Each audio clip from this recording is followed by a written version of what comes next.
Thanks for joining us today. If you're new to our online campus, we're really glad you're here. We hope Door Creek Church will soon feel like home to you. Keep coming back. We're family here and growing closer to Jesus together. Now let's join our worship team as we sing our praises to our amazing God.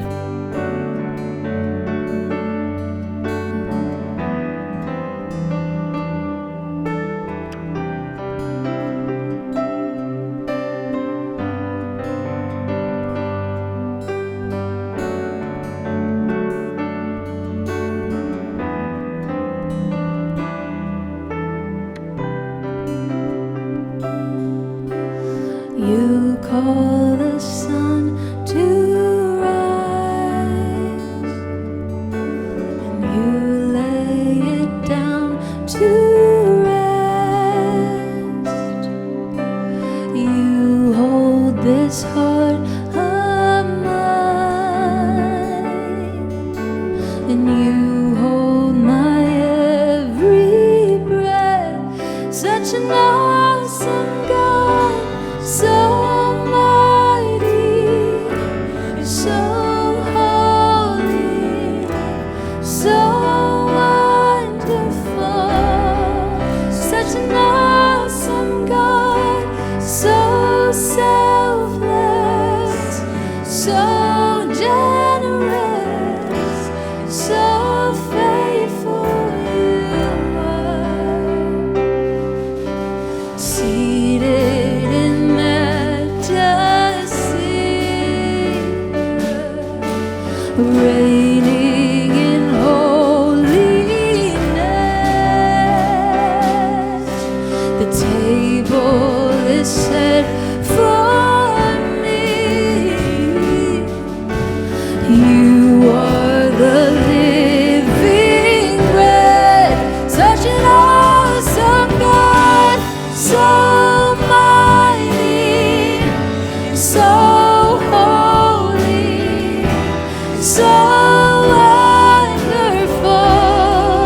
Such an awesome God, so selfless, so generous, so faithful you are.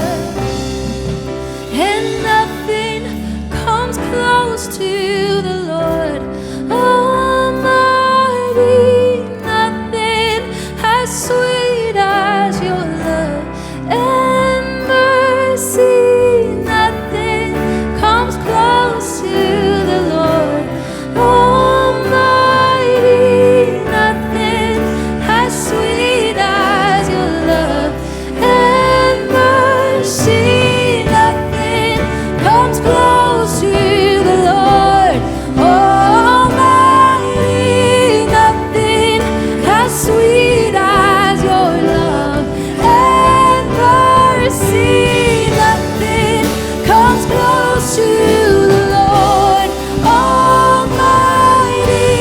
Nothing as sweet as your love and mercy.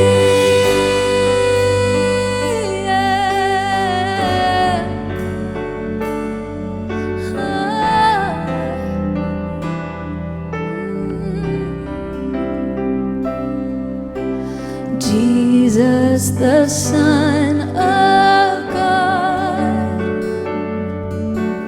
hung on a cross to die, but not even death itself could hold you down, 'cause you rose to life. Such an awesome God, so mighty and so holy, so wonderful.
Would you just sing this with us?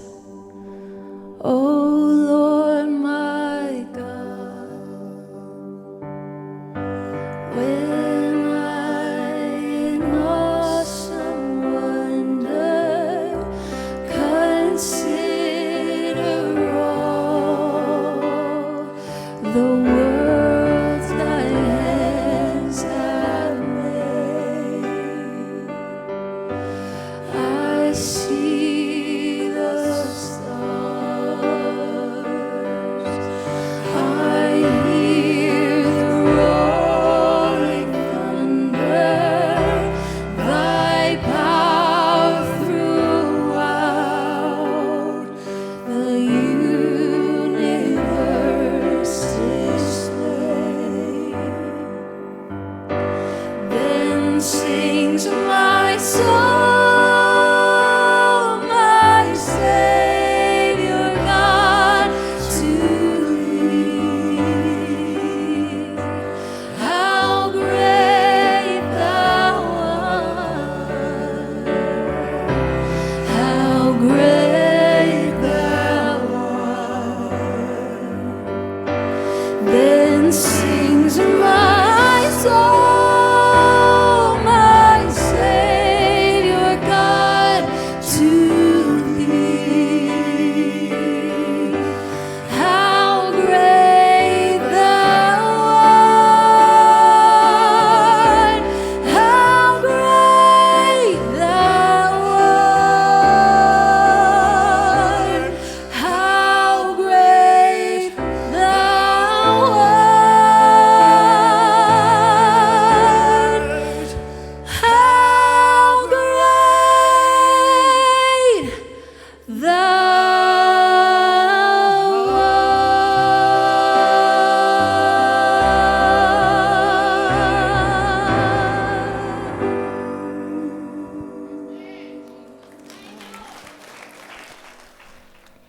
The richness of community is one of our values here at Door Creek Church. We know we grow deeper in our faith and closer to Jesus in community with other believers. Next month, you'll have an opportunity to join a life group, Bible study, support group, or take a class. We'll have online and in-person options for you to choose from. Whichever works best for you works for us. If you aren't in community, please be praying about taking this next step. There is never a moment when God isn't moving toward the world in love. The closer we are to Him, the more we are able to extend His love to others. Being in community is a great way to move closer to Him. Now let's hear from Christina as she shares a little bit about what God is doing in and through Door Creek Church. Welcome, everyone. Thanks for joining us at Door Creek Church. As a church who desires to change people into devoted followers of Christ, we are always on the move. So make sure to check out our online bulletin at doorcreek.info. In the bulletin, you'll find a way to connect with us, give online, and see what's coming up at Door Creek Church. The Give tab allows you to support Door Creek Church by setting up a single or recurring payments in a simple and secure way. You're able to conveniently choose which giving method works best for you and what ministries you'd like your contribution to support. Let's take a look at a few things happening right now. If you haven't had a chance to do so, please consider donating school supplies to distribute to families who are under-resourced and assist teachers in meeting their students' needs. Visit our website for a full list of school supplies. We also have registries set up at Target and Amazon to make gathering these supplies easy and convenient. Supplies should be delivered by this Tuesday for volunteers to help sort all the donations. Coming up this Tuesday, August 17th at 6:30 p.m., we're hosting a Loss of Spouse Grief Share seminar in person at the Sprecher Road campus. If you are grieving the loss of a spouse, the daily emotions and challenges can seem too hard to bear. Or maybe you know someone who has found themselves whose life has changed forever, grieving the death of a spouse. This seminar is designed to offer hope and practical help to the widowed. Sign up on our online bulletin at doorcreek.info. The new ministry year is fast approaching, and we're getting our teams ready for our DCC kids to learn more about Jesus. We're looking for some friendly, fun friends to pour into the next generation of our church. So if you like to snuggle babies, play with toddlers, imagine with preschoolers, or explore with elementary kids, we have a place for you. Stop by the Kids Welcome Desk downstairs at our Sprecher campus and we'll get you connected.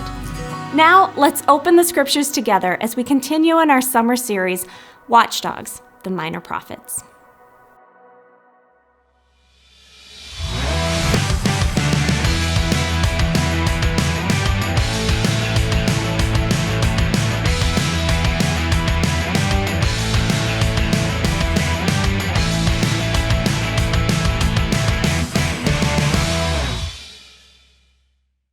Well, hey, welcome. So glad you've joined us. I can't wait to get into the book of Habakkuk with you as we continue our series in the Minor Prophets. Now, let me just throw out an encounter that maybe you've experienced recently. I call this the catching up during COVID encounter. So it's like when you go to a grocery store or a library or some kind of public space and you see someone that you haven't seen in a while. And you're like, oh, hey, how are you? Oh my gosh, look at your baby, so cute. So big. And they're like, wow, yeah, great, how are you doing? And you're kind of catching up and it's awesome. And then you find yourself kind of instinctively, tiptoeing around what you might call some of the more controversial issues, because you don't know where they stand on, let's say, masks or vaccines or, the virus in general, or you don't know how they voted in the election or even if they consider the election legit, right? So you stay away from all that stuff and you just kind of talk about uncontroversial stuff that everybody agrees with. Like, you might talk about your vacations or your garden or like how aggressive door-to-door solar panel salesmen have become, right? Stuff that we all agree on. And like there's like a tension in the air. I don't know if you feel it. There's tension in the air, but I think we need a name for it. So I was talking to my wife about this and she's a genius and she just nails stuff on the head sometimes. And she said, it feels like everybody is angsty right now. Angsty. And I was like, that's it. That's the word. Everybody is angsty about something right now. Angsty. So you maybe have heard of the word angst, right? That's like, you think about teenage angst or whatever. Angst is basically feeling worried. If you look it up in a dictionary, it's like basically being anxious. You might have angst about your kids or about your health or about your job or about all those people who are spreading false information and all the media hoopla, right? But angsty is where you add something else. You add angry. You have angst. And you have anger, and you're angsty. You're angry at people who disagree with you. You're angry at people who are trying to force you into their narrative. And you're angry at people who you have to clean up their mess after them because they're not doing it, right? Angsty, and it feels like everybody is angsty about something right now, and there are triggers everywhere. Or you could say it this way, everybody is seeing red right now. Everybody's just kind of seeing red. And none of us like it. Like when I talk to people, no matter where they are, politically, socially, even in their, religious beliefs, nobody wants to be angsty. Well, there are a few trolls out there. They're like pigs in mud right now. They love it. But most of us, we're tired of it. We're done, right? We're exhausted. And we can't wait until this is all over. Everybody is angsty about something right now. Everybody is seeing red. I heard about this new trend in psychotherapy. It's called anger expression therapy. It's where if you have any anger whatsoever, you are supposed to just express it immediately. It's all the rage. Yeah, that was a dad joke. I got you. Ha ha ha. There's no one in here laughing, so I'm just trusting that you're laughing. And if not, sorry. I'm just trying to keep you on your toes with a little bit of pastoral punishment. Okay, I'm done. Moving on. So we're coming to Habakkuk today. We're coming to Habakkuk. And it's amazing because even though this was written 2,500 years ago on the other side of the planet with a different language, a different culture, different historical context than we have, what we see is so relatable. We see that Habakkuk is this man who is seeing red. He's seeing red. He's full of anger and anxiety. He's coming to God in this exhausted, desperate, honest, gritty prayer. Habakkuk is going to teach us how to live by faith when we're seeing red. He's going to teach us how we can experience the peace that we long for, the joy that we long for in God, even when injustice is pushing us toward anxiety and anger. That's what we're doing today. So if you got a paper Bible, turn to Habakkuk. Otherwise, it's pretty easy to find it on your phone or whatever. Habakkuk is like in the middle of the Bible to the right. So if you are in Nahum, you need to keep going. If you're in Zephaniah, you've gone too far. Habakkuk, and don't feel afraid to use your table of contents. It's this short book. You can read it in about 15 minutes. I highly encourage you do. It contains what is one of the most famous verses in all the Bible. We're going to get to that later. And what we're going to do is just look at a few of the kind of main parts of this book so we can get the gist. And we're going to think about what it teaches us about living by faith when we're seeing red. Are you ready? Let's do it. Let's dive in. So we're going straight into verse 1, the very first words of this book. And we see what this book is. Habakkuk says this is a prophecy. Now Habakkuk, he doesn't do what a lot of the other prophets do, where he kind of like spends some time talking about who he is. No, he just goes straight to business. And he wants us to know this is a prophecy that Habakkuk received from God. A prophecy is a word from the Lord.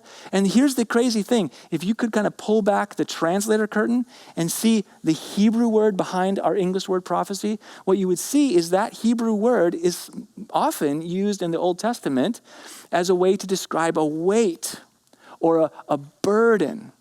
So in Hebrew, it would be totally reasonable that if you were carrying a heavy weight, you would put that prophecy on the back of a donkey to carry it for you. What we see right away is Habakkuk is saying, when you're seeing red, what you need is a weighty, glorious word from the Lord. And that's what we're experiencing. And this is so important because as followers of God, we are tempted to turn to all sorts of other words, all sorts of news pundits and podcasts and all sorts of distractions when we're seeing red. But Habakkuk says, nope, eyes right here. This is a weighty word from the Lord that you need right now when you're seeing red. Let's look at verse 2. So we're just noticing what this is. And we see that, this starts with a prayer. He says, how long, Lord? That's an interesting way to start a prayer. How long, Lord, must I call for help? But, did you notice this? But you do not listen. Okay. Or cry out to you violence, but you do not save. It seems like Habakkuk has been praying for a while, right? What's God doing about it? Well, at least according to Habakkuk, it seems like God's not doing anything about it. That's pretty relatable. So God isn't answering Habakkuk's prayers. Okay, so this is one thing. So God's not really answering. What's the next thing we see? We see that he's praying for something. Well, what is he praying for? He says, okay, why do you make me look at injustice? That's not good. Let's underline that. Why do you tolerate wrongdoing? Okay, that's not good. There's more. Destruction and violence are before me. There's strife and conflict abounds. Wow, it really seems to me like everybody's fighting in Habakkuk's world. Everybody's fighting. There's a lot of violence and injustice. So far we see that God isn't answering Habakkuk's prayers. We see everybody's fighting. Let's see what else we notice as we go to verse 4. Therefore, the law is paralyzed. So this seems to be another thing Habakkuk is praying about. He says, the law is paralyzed and, justice never prevails? That sounds terrible. The wicked hem in the righteous so that justice is perverted. Now, at this point, it's important, we'll leave this up here. It's important to think about the historical context that Habakkuk is writing in. So when he's saying, the law is paralyzed, he's talking about his king in Judah, King Jehoiakim. Jehoiakim is part of a long line of Judean kings. His father is Josiah. Now, Josiah was one of the great kings in Judean history. He was, you might know the story if you've been around church for a while. He became king when he was like a kid, and he loved God, and he did what Judean kings were supposed to do, which was lead people to love God and to do justice and love mercy and walk humbly with God. The kings were supposed to, in Judah, make their city, make their nation, their people like a beacon of justice in a world that was filled with corruption and sin. But Jehoiakim, you can read about him in Jeremiah, he was kind of like the emo kid who grew up around the palace, hated everything, and when he became king, he went in like the totally opposite direction that his father did. In Jeremiah 22, you read about how he built like this opulent palace for himself on the backs of slaves. You read in Jeremiah 26, there was a prophet, there were actually several prophets that came to him, including Jeremiah. But there was a prophet named Uriah. This story is especially terrible. Uriah came and he confronted King Jehoiakim. He was like, bro, you're way offline here. Like, what are you thinking? You're doing the opposite of what you're supposed to be doing. And Jehoiakim got so mad, he threatened to kill Uriah. So Uriah ran away. He became a political exile in Egypt. So instead of leaving him alone, Jehoiakim hired Dog the bounty hunter to go to Egypt, drag him back so that he could butcher Uriah, the prophet, right in his palace, right in his courts. So these are the headlines that Habakkuk is reading in the Jerusalem Daily Times. And this is why he's saying, we'll go back to this, the law is paralyzed. Justice isn't prevailing. Justice is perverted. And what he's saying is not only is God not answering my prayers, not only is everybody fighting, but the people who are supposed to be leading the way in justice are completely incompetent.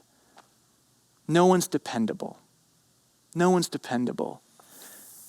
So he's seeing red. Can you relate to any of this? Are you seeing red? Do you feel like your prayers are bouncing off the walls or that God isn't listening? Do you feel like everybody around you is just fighting all the time? Do you feel like nobody is dependable? Here's the good news. If you do, if you're struggling right now with anxiety, with anger, you're trying to reconcile what you believe about God with what you see happening in his world, if you're seeing red, the good news is that that's to be expected. That you're not alone. That Habakkuk would say, I think, that sometimes faithful people see red. Sometimes faithful people see red. And it's not because of a lack of faith, it's precisely because they have faith in God that they're seeing red. So if that's you, you're in a good place. You're not alone. And there's another thing here that's just easy to miss in this little prayer is that I really believe, and I think this is reiterated in other portions of Scripture, that faithful people should be political people. Faithful people should move into the political realm, the civic realm, the governmental realm. And I would say it this way, I think you can't care about justice truly if you don't give a lick about politics. Because as we see, the law is supposed to be this channel through which God protects the vulnerable, provides for the needy. Right? It's supposed to be this way that godly, wise, gentle, courageous people move and bring the justice of heaven to earth through their work in government and in civil society. And that's not happening for Habakkuk. And that's why he's exasperated. And I think Christians who are seeing red have a responsibility before God to do everything in their power short of sin, to be a force for redemption in their cities, to keep evil at bay, and to bring about as much justice for as many people as possible. So run for the school board. Volunteer in your classroom, go to the polls, hand out flyers, go to that nonviolent protest. You're participating in justice. And there are people right now, maybe even you're a civil servant right now. And I just want you to know that we love you. We pray for you. We know that this is a painful time for you, and we have your back. You might work in a school, fire department, police department, public health department. You might be working along the lines of racial reconciliation. Man, we are with you. We're with you. You're doing good work. Here's my encouragement. Don't be paralyzed. Don't be paralyzed. Be filled with the Spirit. Be loving, gracious, wise, and courageous. So, that's the prayer. And now we have, multiple other sections, multiple chapters to go. And we don't have time, to spend just kind of taking that pace through everything. So we're just going to summarize the next few sections. So in verses 5 through 11 of chapter 1, basically God says, Habakkuk, I hear you and I feel you. I feel you. I'm seeing red too. I see the corruption and the sin and the violence of my people, and I am going to take care of this soon. But here's the thing. You're never going to guess how I do it. Even if I told you, he says in verse 5, you would be utterly amazed. He says, I'm going to raise up the Babylonians. Yes, those Babylonians. Let's throw Daniel to be torn apart by lions into a lion's den Babylonians. Let's throw the Hebrew slaves, Shadrach, Meshach, and Abednego, to be burned alive in a furnace, Babylonians. Yeah, the Babylonians that say, we're going to build a giant golden statue, and anyone who doesn't bow down and worship the statue of the emperor is going to be killed, Babylonians.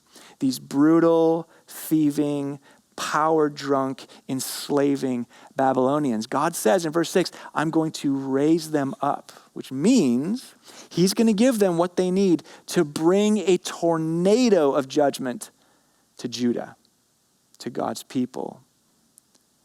And Habakkuk responds in verse 12. Basically, he says, what? What? The Babylonians? Why? This is crazy, God. What kind of justice are they supposed to bring? On their best day, they're 10 times worse than we are on our worst day. They worship nothing but themselves. They're bloodthirsty, ethnocentric, imperialists. They treat people like animals. God, you are so holy that if you even associate yourself with those people, aren't you going to get yourself dirty? Strong words from Habakkuk. And this is where we come to the most famous verse, one of the most famous verses in all the Bible, Habakkuk chapter 2, verse 4. Let's zoom in here. He says, see, the enemy is puffed up. His desires are not upright. This is God talking about the Babylonians. But the righteous person will live by his faithfulness.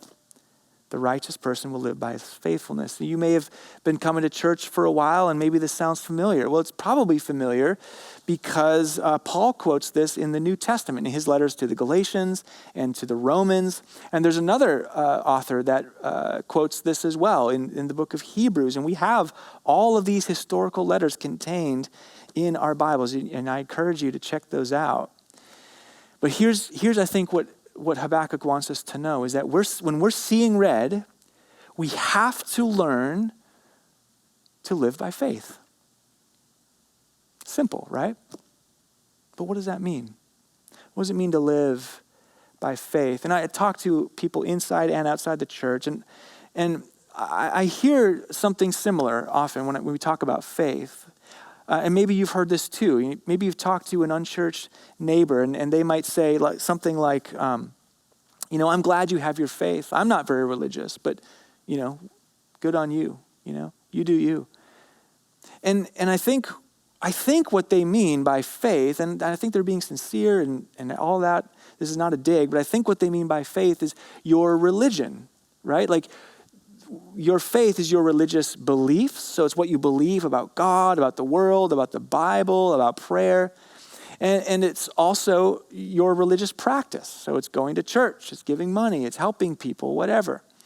Now, the trouble comes when we read Habakkuk, who is saying the righteous person will live by his faithfulness, and we import this kind of worldly idea about faith into it, and we say, oh, so if I want to be a righteous person, I have to believe the right things and do the right things.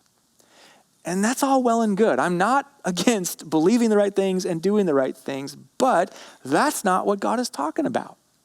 That's not biblical faith, and it's actually not going to help us very much when we're seeing red. Why? Because all that is faith in faith. That's having belief in belief itself. It's putting our weight and our hope and our trust and deriving our joy out of what we believe and what we do. You see where that goes wrong? God isn't the hero. Our faith is the hero. And this, if that's what faith was, it was what we believe and what we do, then Habakkuk could have stopped right there. And Habakkuk would only be 1 chapter and 4 verses long, and we wouldn't need Jesus, and everything would be great. It wouldn't be great. But he goes on. He goes on, and what he does is he starts talking about who God is. And the writer of Hebrews picks up on this in Hebrews 10:38. This is where the writer of Hebrews quotes Habakkuk 2:4. He says, "But my righteous one," so this is God talking about his righteous people, "will live by faith, and I take no pleasure in the one who shrinks back." So for Habakkuk and the writer of Hebrews, faithfulness is persistently living in light of who God is. That's our definition of faithfulness. Faithfulness is living in the light of who God is. It's not faith in what I believe and what I do. It's faith in who God is, and it's living as if that is true. That's the faithfulness that God says we have to have when we're seeing red. And this is why Habakkuk spends the last 2 chapters of this 3-chapter book just talking about, reflecting on who God is. And the first thing he says, and he wants us to know, is that God is a God who promises justice. Look in Habakkuk 2, verse 2. "Then the Lord replied," write down the revelation. So the revelation is this moment or this time when God is going to reveal his answers to all of Habakkuk's prayers for justice. Write down the revelation and make it plain on tablets. So think like 10 Commandments movie, right? Stone tablets so that a herald may run with it. So why put it on tablets? Well, tablets are stone. He's saying, etch it into stone. Like basically take my promise of this answered prayer, this revelation, and put it in a time capsule because it's going to take a while, but the answers will come. I promise you. It's written in stone. Verse 3, "For the revelation awaits an appointed time. It speaks of the end, and it will not prove false. Though it linger, wait for it. It will certainly come and will not delay." It awaits an appointed time. You know what this means, you guys? I'll tell you what this means. It means God has given history an appointment with justice. History has an appointment with justice. It's on God's calendar.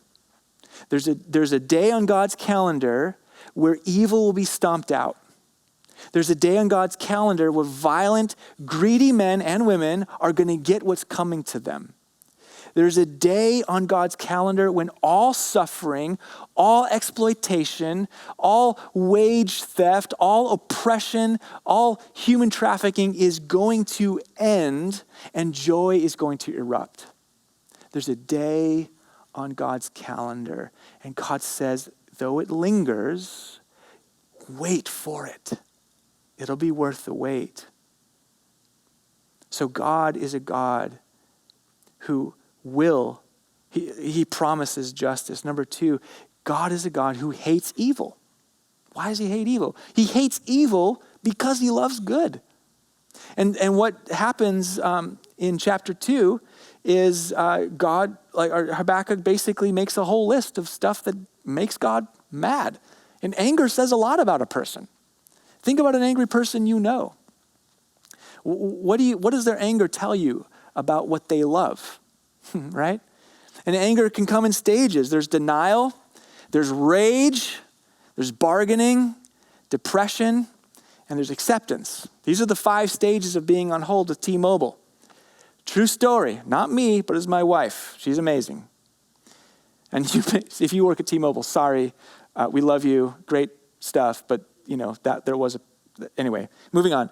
So, I'm not like a violent person, but I do get angry. And guys, if you could see the things I get angry about, don't ask my wife or my kids. They will tell you. It's really humbling. It's really embarrassing. Because often it's stupid stuff that makes me angry. It's stuff that really is more about my ego and my convenience. And it's less about the vulnerable people around me. The only times I've ever honestly thought about hurting another human being, like getting violent, is when someone has put one of my kids in danger.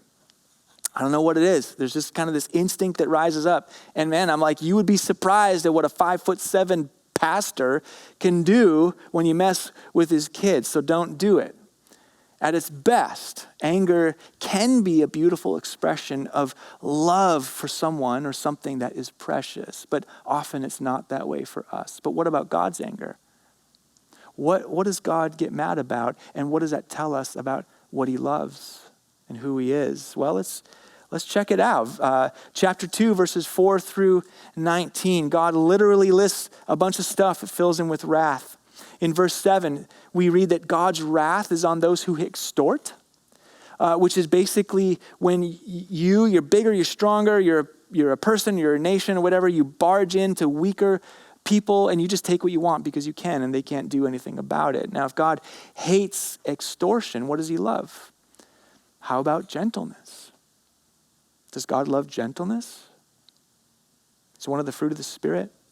Verse 9, his wrath is on those who build their empires on the backs of the poor and the vulnerable.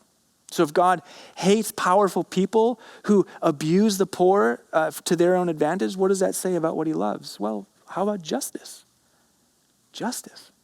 Verse 12, his wrath is on nations who are so obsessed with their own image and their own greatness and their own reputation that they're willing to just walk all over weaker nations. If God hates arrogant nationalism, what does that say about what he loves? How about humility? Verse 15, if God's wrath is on those who exploit people, and he specifically talks about those who exploit people for sexual pleasure. So think about like sex trafficking, rape, sexual harassment, abuse, revenge porn. If God hates this, what does that say about what he loves? Well, how about human dignity? Verse 19, God's wrath is on those who look to man-made things like idols for answers while they ignore God. So in Habakkuk's day, the Babylonians and the Judeans were making idols of wood and of metal, and they were worshiping them, and they were trying to get wisdom from them and trying to get blessing from them. And we don't necessarily do that with like little physical idols, but we do that with technology. Like even some of the ways, I don't know if you've noticed, some of the ways that we talk, like we use quasi-religious language to talk about science as if it's this eternal, conscious, infallible, incorruptible principle of life that we will always get right and will never ever get wrong or mess up. We put our faith in it when we almost like worship it. God hates that. And if he hates the false promises of idol worship, what does that say about what he loves? Well, true worship. True worship. So this is a God who promises justice. It's a God who hates evil because he loves good. And we also see that this is a God who is doing something about injustice. And that's the whole point. He's doing something about injustice. And if you only read one chapter of this book, it'll take 15 minutes to read the whole thing. But man, if you can only read one chapter, read chapter 3. It's this beautiful vision of God. Like Bible nerds call this a theophany. It's a vision of God coming with power to give everyone what is due them. And it's the hope of the world. He's doing something about injustice. He comes down in a literal a figurative earthquake to sort out all of humanity. And we see why he does that in chapter 3, verse 13. So let's just skip there. He says, you came out to deliver your people, to save your anointed one. So part of why he comes is to save those who are oppressed, to save the ones who trust him and love him and call out to him for help, that they will finally be set free from the violence and humiliation and exploitation and the lying of the enemy. But he also comes, if you read on in verse 13, he comes to, get this, crush the leader of the land of wickedness. To crush the leader of the land of wickedness. Do you know what he's talking about? He's talking about the promise in Genesis chapter 3, verse 15, the moment after Adam and Eve followed the temptation of this deceiving serpent, this enemy, and they betrayed God. God promised in that moment that one of their descendants would one day crush the head of this serpent at the cost of the descendant's life. And Habakkuk is saying that's what God is coming to do. He's going to crush the head of the enemy. And once and for all, he's going to purge injustice from the earth. Now, 500 years after this was written, there was a man named Jesus, a Jewish man who claimed to be God himself. And they butchered him on a cross. His fellow Judeans betrayed him. They allied with an even worse nation than Babylon, the nation of Rome. And they butchered him. And in that moment, Matthew 27, what we see is amazing. We see that there was an earthquake. The earth shook when the Son of Glory was crucified. And in that moment, I think what we're meant to see is we're meant to make a connection here. Where the earth shook because God's wrath, all of his wrath over our sin and over our injustice that we've unleashed on each other and on his world, he takes that on himself. On himself. He took all the pain of our suffering, our injustice, our humiliation. He's identified with every dehumanized, enslaved, abused person who's ever lived and died. And that, you guys, is the moment of the greatest anger and the greatest love that the world will ever know. Because God took it on himself. He was willing to do something for injustice, even when it cost him his life. Can you put your faith in a God like that? I will. I will, by God's grace. Now, what do we do with this? This is just the last thought before we close our time. What do we do? What do we do when we're seeing red? How do we maybe control our anger? Well, I heard about these two roommates. There was one roommate who was like talking to his other one, and he said, when I'm mad at you, you never fight back. How do you do that? How do you control your anger? The other roommate said, I clean the toilet. The first roommate said, how does that help? And the second roommate said, well, I use your toothbrush. Still with me? Guys, what does it look like to live by faith when we're seeing red? There's one command in Habakkuk, and the command is to wait for justice. We read it earlier. We'll go back to it. Habakkuk chapter 2, verse 3. Though it linger, wait for it. Wait for it. What God is saying here is justice is a long game. But trust me. Trust me. And while you and we're going to continue to do everything morally and legally possible to fight injustice and protect the vulnerable, we must also wait for the ultimate justice that is to come. And waiting can be hard. My son, Silas, when he was very young, he was born very premature. He was 15 ounces when he was born. He spent 4 months in the NICU. He grew to be 5 or 6 pounds, this healthy, beautiful little baby boy. We took him home. It was amazing. But then he got sick, really sick. We had to bring him to the emergency room. And I remember, I was there with him. I remember they said, we have to do a spinal tap because he might have meningitis. I don't know if you've ever seen a spinal tap on a premature infant. It's horrible. It's horrifying. So they bent him basically in half to expose his spine as much as possible. They're doing their jobs. But Silas was in agony, wordless agony. He was heaving. And as a grown man, I was just standing there crying in silent horror, watching my son in this pain. And every instinct in my body wanted to push those nurses away who were just trying to do their job, but take my son and hold him. But I had to wait.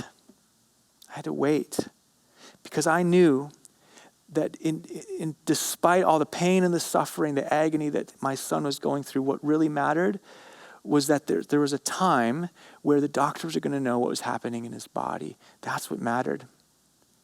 And the moment they were done, the nanosecond they were done, I held him in my arms as he cried himself to sleep on my chest. I don't know what's going on in your life. I don't know maybe what's waking you up at night these days. I don't know where you're feeling angsty or where you're seeing red or where you're feeling like your prayers are bouncing off the ceiling. But I do know this. God is watching us, heaving in wordless agony. He's with us. He's waiting too. I choose to trust in a God who's put justice on his calendar.